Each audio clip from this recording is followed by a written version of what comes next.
subiram a torre e depararam com a pessoa já sem vida. Arrancou o tampo da cabeça e ele caiu morto na torre, no meio de uma poça de sangue. Logicamente é um fato grave e a polícia tem que investigar, né? Tem que haver uma sindicância, uma vistoria.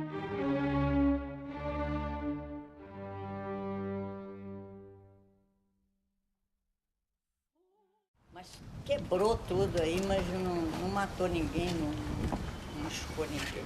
Não matou? Não. Você sabe que matou?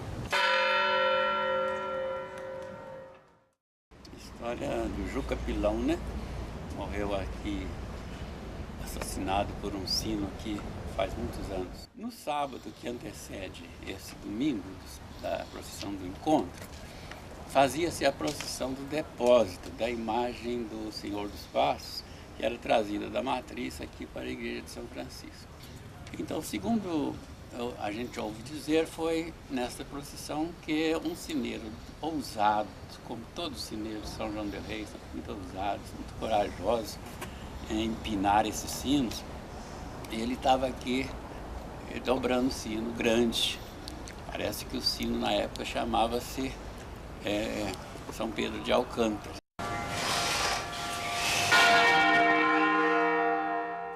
Alguns mais ousados, mais inventivos, talvez, já citam como se fosse Jerônimo. E na hora o sineiro se encontrava sozinho na torre. Os seus companheiros não estavam presentes no momento. E ali, a cada medida que a procissão ia se aproximando, né, e o sino ia anunciando a chegada da própria imagem.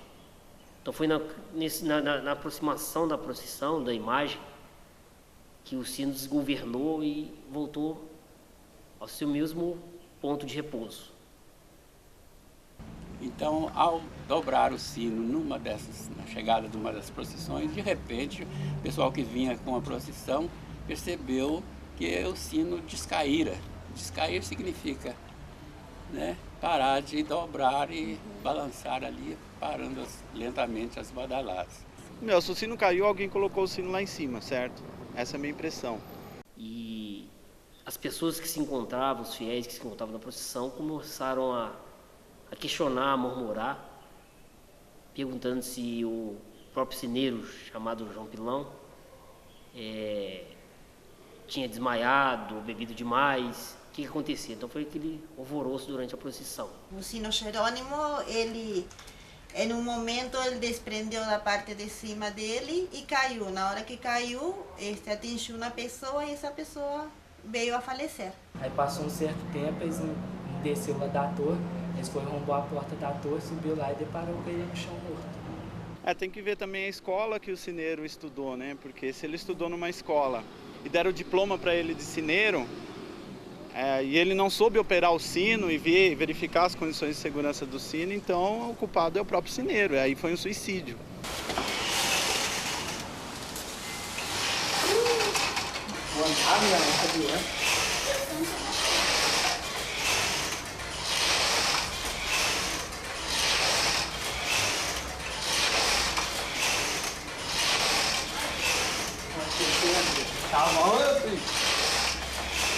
Dia 4.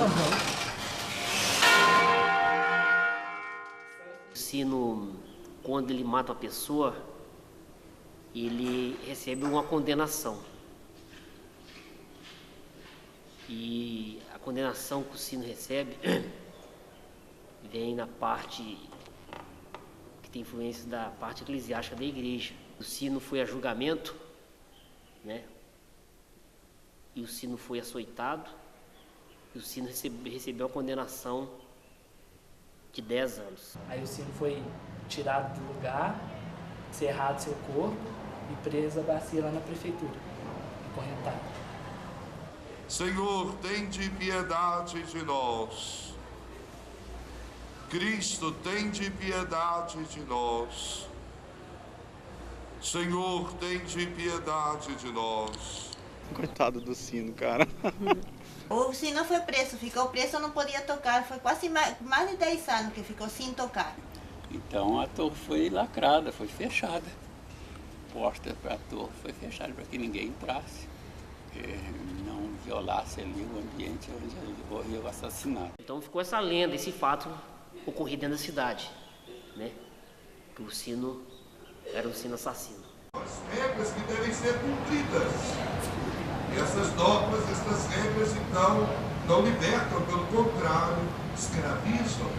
A verdadeira religião, ela, antes de tudo, é um encontro de amor. Hoje em dia a gente acha uma bobagem esse tipo de coisa, né?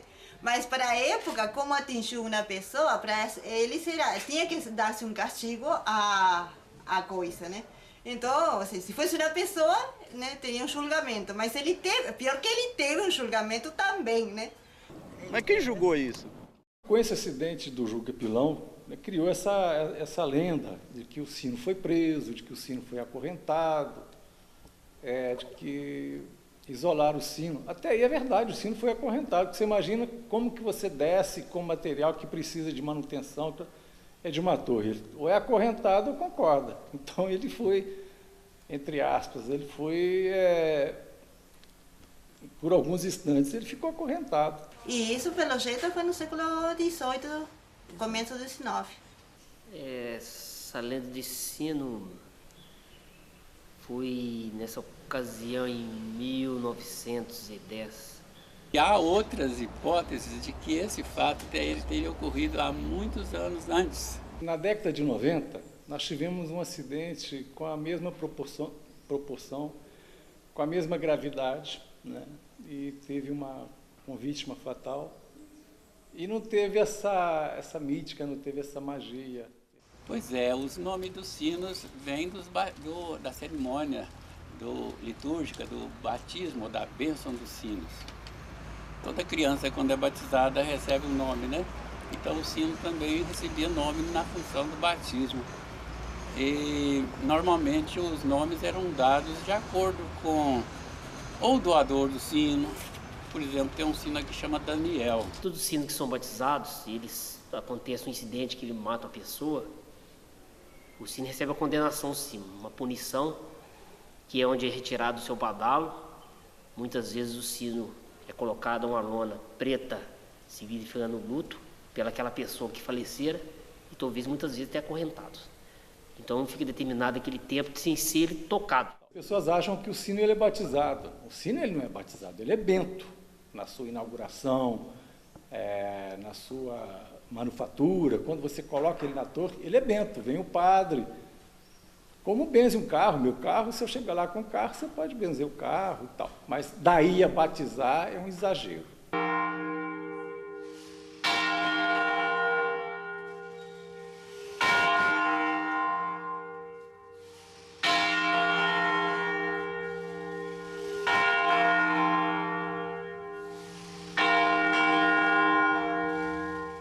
Vai perceber o seguinte, que o sino, ele toca como se tivesse, ele repica, mas é um tambor, não é isso? Tá. Só que você levando isso para o bronze tem um outro efeito, né? É uma outra leitura, é uma outra comunicação. Então está tudo envolvido. Então os sinos estão envolvidos com a música, ao mesmo tempo a música é envolvida com os sinos. Porque muita gente que sabe, aprende música, também aprende a tocar sino. Então é uma facilidade muito grande.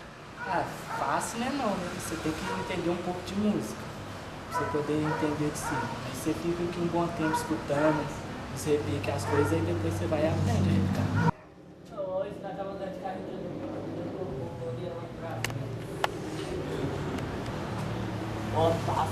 Foi quantas horas? 6, né?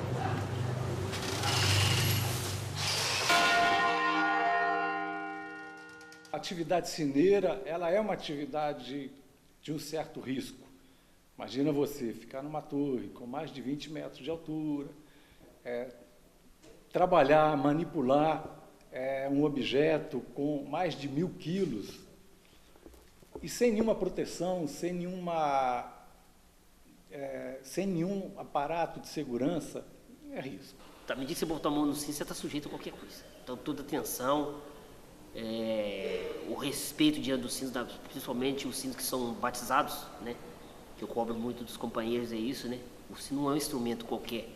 Aquilo ali é um instrumento, sim, mas um instrumento que é utilizado com a função religiosa da igreja. Tem que ter a segurança, né? Porque direto tem gente que toma pancada, as coisas, esses negócios. Ao homem que morreu no sineiro. Deus Todo-Poderoso, tenha compaixão de nós, perdoe os nossos pecados e nos conduz à vida eterna. O fato de São João del Rei ser uma cidade famosa pela linguagem dos sinos, por tantos toques de sinos, é possível que os que gostam dessa linguagem tenham criado, acima do fato histórico, algumas fantasias. Aqui em São João tem muita lenda, né? Muita lenda, muita história, muita coisa assim que contam que a gente nunca sabe se é verdade ou é de boca em boca que foi chegando, né? Como quem conta um conto, aumenta um ponto, né? Acreditar muito, eu não acredito não, mas acredito.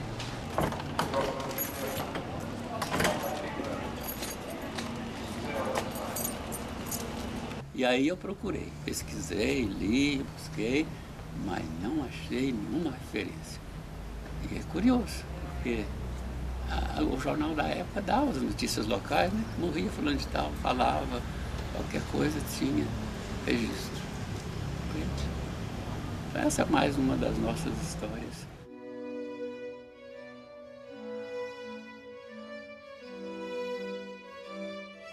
A torre ela é sua, né? A torre é um espaço livre, é um espaço que você consegue ver toda a vila do alto, né? Você imagina olhar uma vila e depois cidade, você olha, é privilégio, é isso? Subir a torre, olhar, ninguém lá vai te incomodar.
Libertem o sino, cara. Se ele estiver preso ainda, libertem o sino, cara.